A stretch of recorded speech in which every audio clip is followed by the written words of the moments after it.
河滩上解去珠宝首饰。菩萨在天龙八部化显出来的随众簇拥着的情况下，坐在了一条银色的河滩上。为了要显示自己不贪恋财物，不崇尚对物质的欲望，于是菩萨就解去了自己身上的所有珠宝首饰。他对车夫产那陀吩咐说：车夫啊，请你把我的坐骑和这些首饰都带回去给我的亲人吧。我已经放弃了无尽的欲望，从此就离开俗世出家了。2. 产那陀哭泣劝阻。产那陀听了菩萨说的这番话以后，就禁不住失去主人的痛苦，眼泪就夺眶而出了。他随即就呜咽着说道：王子啊，你远离了亲朋好友，独自一个人留在这个狮子老虎满地都是、牛夫往来不断的丛林当中，您怎么能够修成圣道呢？菩萨就回答他说：众生啊，他们都是单独的生来到世间，死的时候也是单独的死去。在这里我或许会受到一些苦难，但是在尘世轮回之中，根本就没有任何人能够来救助我。产那陀又说：国王会因为悲痛而死去啊。但是产那陀说的这些话仍然没有动摇菩萨的决心。最后，产那陀又请求菩萨说：尊敬的王子啊，让我也随着您一起出家吧。但是对于产那陀的这个请求，菩萨也没有同意。3. 自己剃去头发。这时候菩萨心里就想着，留着发髻怎么能够真正出家呢？但是呢，没有任何人敢于去给他剃头发啊。因为如果有人敢剃了他的头发，国王也会问罪下来啊。于是菩萨就以自己追求出家的坚定信念为依靠，把一把青莲花瓣般锋利的剑从刀鞘中抽了出来。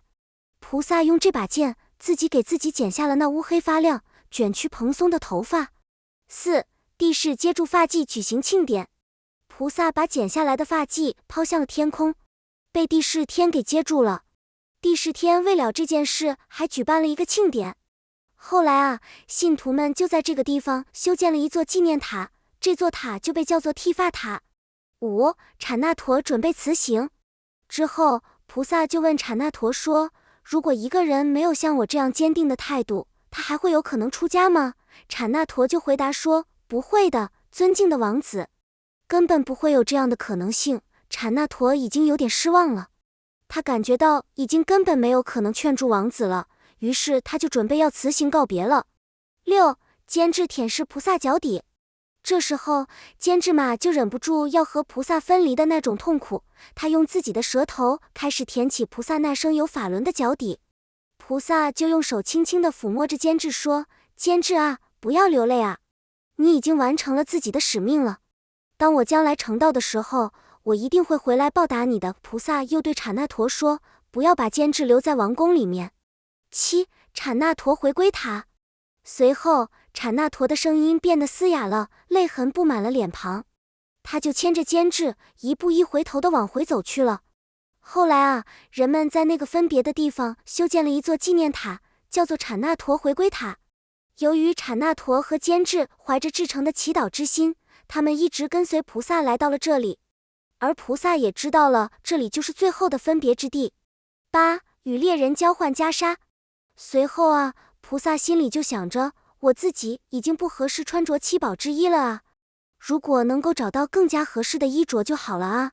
就在这时候，菩萨看见一个穿着麻衣的猎人走了过来，菩萨就向他请求说：袈裟这种衣服是最合适出家人穿的，你拿去我身上穿着的七宝之衣吧，把你的袈裟给我了。那位猎人听了菩萨的话以后，就拜在菩萨的脚前，然后他就和菩萨交换了衣服。菩萨穿上了袈裟以后，感觉到这件袈裟不是太合身啊。菩萨心里就想着，这件袈裟要是再合身一点该多好啊。菩萨刚一这样想着，这件袈裟就变得非常合身了。9. 袈裟的来历。这不是一件普普通通的袈裟啊，在很久以前啊，无比城里出现了10位独觉者，他们的母亲给了他们一件赤黄色的袈裟。这10位独觉者就对他们的母亲说：母亲啊，我们将会圆寂涅槃，而释迦牟尼将会成佛，请把这件袈裟献给他吧。就这样，那位老夫人就保留下了这件袈裟。到了她临死的时候，她就把这件袈裟传给了女儿，并且要求女儿一定要记住和传承这样一件事。后来啊，这位女儿在临死的时候就坐在了一棵树下面，把这件袈裟托付给了那棵树的树神。帝释天后来知道了这件事，就把袈裟从树神的手里拿了过来。帝释天就化身成了一位猎人，在这里等待着菩萨来穿上它。产那陀与坚志悲伤晕倒。就这样啊，当产那陀和坚志看到放弃了七宝之一，身上穿着赤黄袈裟的王子的时候，他们就悲伤地晕了过去。过了一会儿，他们慢慢地清醒了过来。产那陀就抱着坚志的脖颈放声大哭起来。后来啊，人们在那里也建造了一座出着袈裟塔。众神就开始宣扬说，王子悉达多出家了。宫中嫔妃哭喊。在王宫里面啊，众嫔妃发现王子不在自己的宝床上了，他们四处寻找，也找不到王子的踪影。于是他们就聚集在一起，放声哭喊起来。净饭王命人寻找。净饭王听到了众嫔妃们的哀叫声以后，就询问他们到底怎么回事。释家族的人就向国王禀报说，王子不见了。国王听了以后，就立刻命令人把城门关闭起来。国王又命令众人去寻找王子，但是到处都找不到王子的踪影。摩诃婆舍波提哀号打滚。这时候，摩诃婆舍波提王后就在地上哀嚎着，打滚着。她向国王狂喊道：“喊我的王子啊，喊我的王子啊！”随后，国王就派人到各个地方去寻找王子。国王又命令这些人说，如果找不到王子，就不许回城。国王又吩咐道，预言曾经说过，王子是从吉祥门出家的，你们到那儿仔细找找啊。净饭王昏厥。这时候啊，净饭王也忍不住悲伤的情绪，就昏厥过去了。在昏迷之中，他还在哭叫着说，我的儿啊！众人看到了国王这样的状况，就向他身上泼洒冷水，最终把国王给唤醒了。耶输陀罗乱拔头发。耶输陀罗王妃也从自己的吉祥宝床上滚落了下来，她解去了身上的首饰，乱拔着自己的头发，不停地哭叫着。发现穿七宝衣的猎人。当出去寻找王子的人们走出了1由旬的距离以后，他们发现了一个穿着王子的七宝之一的猎人走了过来。他们又看见猎人的后面跟着产那陀和坚志在缓缓而来。后来啊，帝释天把这件七宝之一带到了33天界。帝释天还为此制定了庆典节日。以为王子被害。国王派出去的人马看到了这样的情景以后，就以为是有人为了得到七宝之一而杀害了王子。于是他们就来到产那陀的身边打听情况。产那陀就把整件事情详详细细地告诉了他们。众人又问产那陀说，我们有没有可能劝住王子呢？产那陀就回答他们说，已经不可能了。王子已经发誓了，在他没有成佛之前，他是不会回到迦毗罗卫城来的。产那陀留在花园。过了7天以后，产那陀就来到了迦毗罗卫城。他发现城中到处都是议论纷纷的声音。